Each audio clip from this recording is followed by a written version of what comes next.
Listen up. Give me a go, no go for launch. Booster. Go. Retro. Go. Launch control, this is Houston. We are go for launch.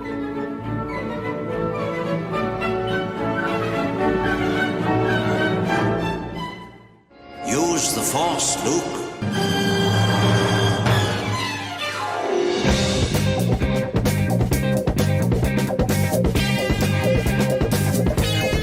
Cylon War is long over, yet we Morning, must not sir. forget. Good morning, Starbuck. What do you hear? Nothing but the rain. Grab your gun and bring in the cat. Boom, boom, boom. Merde. Ne la touche pas, sale pute!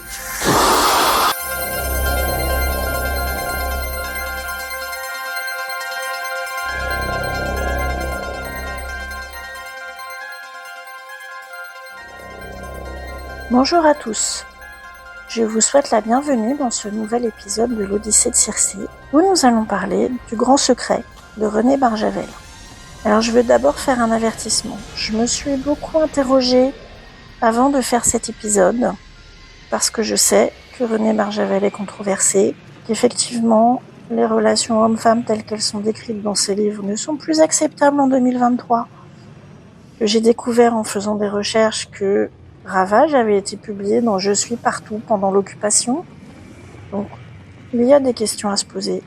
Mais comme il a eu une grande importance dans ma vie, dans mon début de lecture de science-fiction, d'adulte, je trouvais important de vous le raconter et d'en parler, parce qu'il y a certes des aspects qui sont controversés, mais aussi des belles choses, et on peut pas non plus tout jeter. Alors, on va voyager jusqu'en 1984. Je rentre en classe de 4e en étant un peu désespérée de ce qu'on nous fait lire à l'école. Alors, faut savoir que j'ai changé d'établissement entre la 6e et la 5e, ce qui fait qu'en 6e, j'ai étudié les fourberies de Scapin, et en 5e, j'ai étudié les fourberies de Scapin. Je n'en pouvais plus, les fourberies de Scapin, même si c'est très drôle, mais je n'en pouvais plus.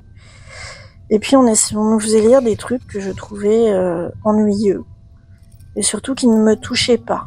J'ai le souvenir du Grand Maulne, qui avait été une horreur à lire, et puis même le journal d'Anne Frank. Alors ça raconte une histoire importante, je suis totalement d'accord, c'était important.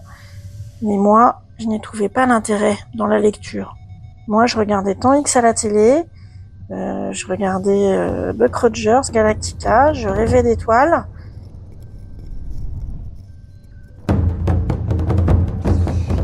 Et les amourettes, ça m'intéressait pas. Tout ça, c'était beaucoup trop terre à terre, c'était terriblement ennuyeux pour moi. Donc j'étais un peu désespérée à ce moment-là, et puis surtout cette année-là de 4e, eh bien ma grand-mère, celle qui m'emmenait à la bibliothèque, eh bien elle est décédée. Elle est tombée malade, elle est décédée en moins de 5 mois. Donc j'avais un petit peu ma confidente en termes de lecture qui disparaissait, et je me disais mais comment je vais faire pour lire encore des choses qui m'intéressent, puisque elle est plus là, et que chez moi, avec l'éducation classique de mes parents, et ben la science-fiction, je la regardais à la télé en catimini, mais la lire, je ne savais même pas où trouver des livres sur le sujet, ni quel livre il fallait lire. Et j'ai eu de la chance quelque part, parce que en classe de 4e, j'ai eu comme prof une certaine Madame Leblanc, dont je pense rétrospectivement qu'elle était passionnée de science-fiction. Et qu'elle faisait les classes de 4e justement parce qu'il y avait de la science-fiction au programme. Alors en 4e, elle m'a fait lire quoi ? Elle m'a fait lire Ravage de Barjavel, au premier trimestre. Alors Barjavel, c'est un auteur français, il est né en 1911, mort en 1985, il a été journaliste et écrivain. Une anecdote un petit peu marrante que j'ai trouvée en faisant des recherches sur lui, c'est qu'il avait fait son collège à Cusset, dans l'Allier, à côté de Vichy.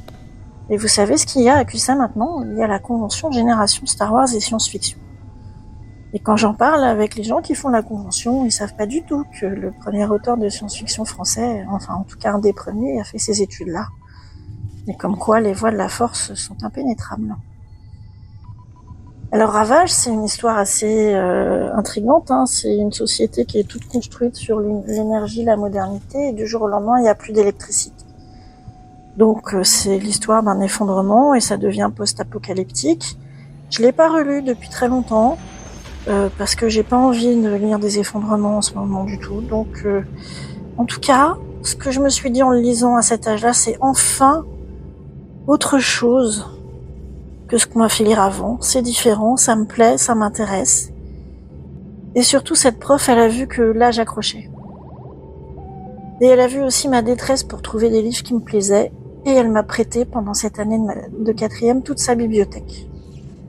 Alors, elle m'a prêté La Nuit des Temps, aussi de Barjavel.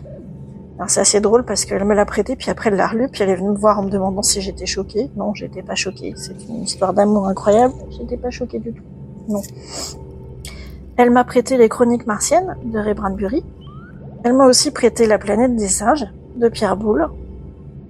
Au passage, si vous voulez tout savoir de La Planète des singes, les livres, les films, je vous invite à écouter le podcast Cornelius Anzira du bon Dr Zaius, qui fait ça très bien.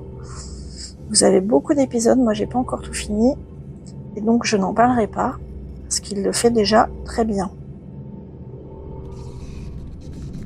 Et surtout, cette prof, au parrain prof, elle rencontre ma mère, et puis elle lui explique que on peut aimer aussi lire d'autres choses que les classiques, qu'il y a une littérature qui certes n'est pas connue encore, mais qu'il y a beaucoup de choses à lire, et que faut accepter que je vais lire ça, que c'est ma personnalité, que c'est comme ça, et que l'important c'est que je lise, peu importe ce que c'est.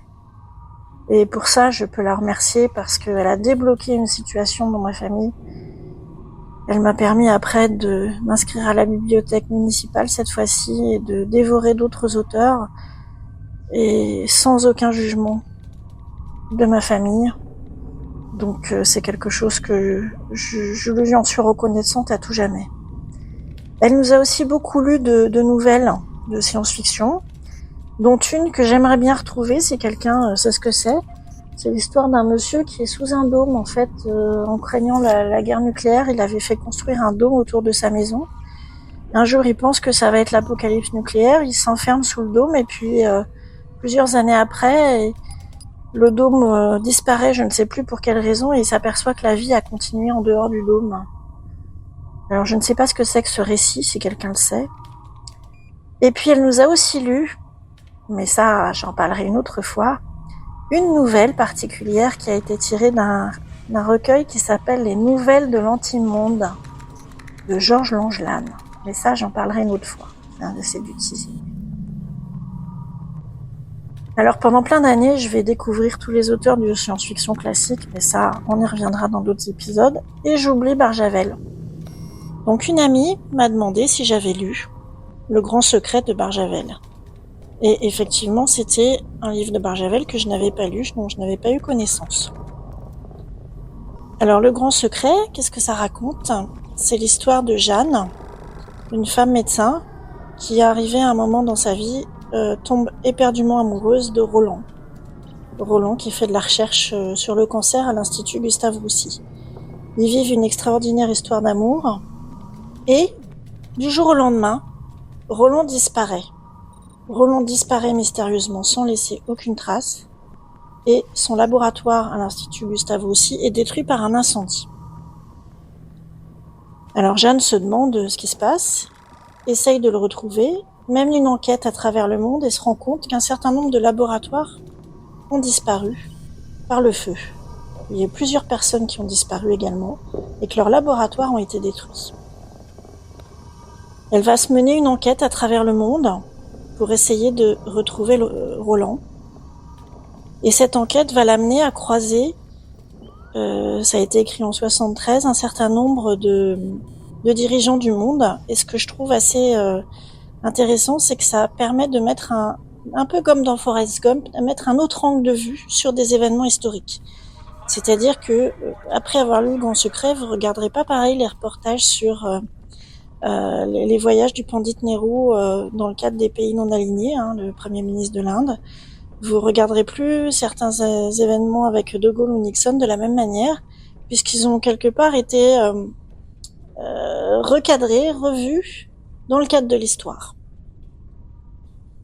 Une autre chose qui est intéressante, c'est que c'est une histoire d'amour assez incroyable, souvent comme chez Barjavel.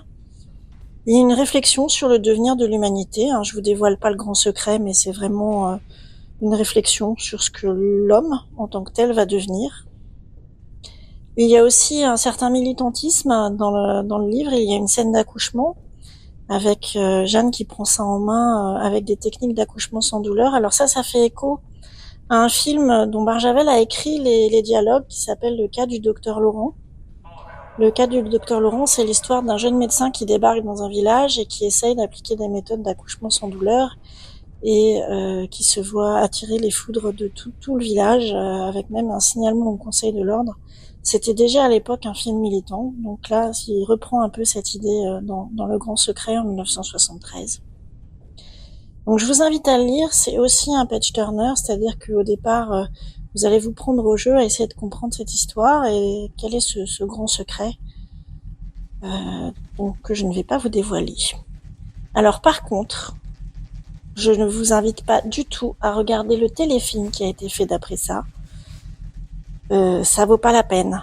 En fait, ça va vous gâcher le plaisir de la lecture, c'est pas la peine. Je pense qu'on pourrait faire un beau film maintenant avec ça, mais le téléfilm avec peu de moyens, dans les années 70, ça passe plus du tout. Où est-ce que vous pouvez trouver Le Grand Secret ? Alors, dans les médiathèques, c'est un classique. Donc, j'ai regardé dans le catalogue de quelques-unes, il y est toujours. Et puis, sur les sites d'occasion, aussi, vous pouvez le trouver pour une bouchée de pain, alors n'hésitez pas à partager ce secret. On va refermer ce voyage pour l'instant. Je vous donne rendez-vous bientôt pour un autre livre et je vous souhaite une bonne journée, soirée. À bientôt.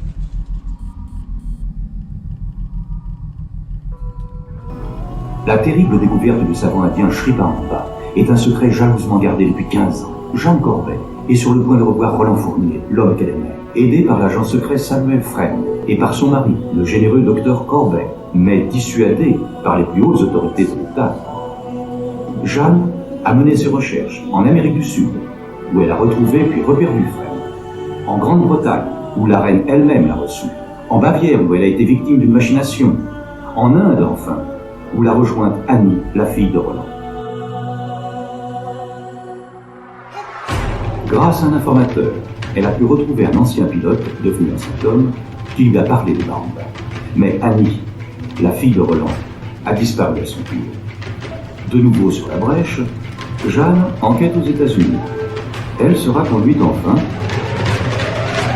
devant le président Reagan en personne. Galaxy Pop. Galaxy Pop. Galaxy Pop. Galaxy Pop. Wow. Galaxy Pop.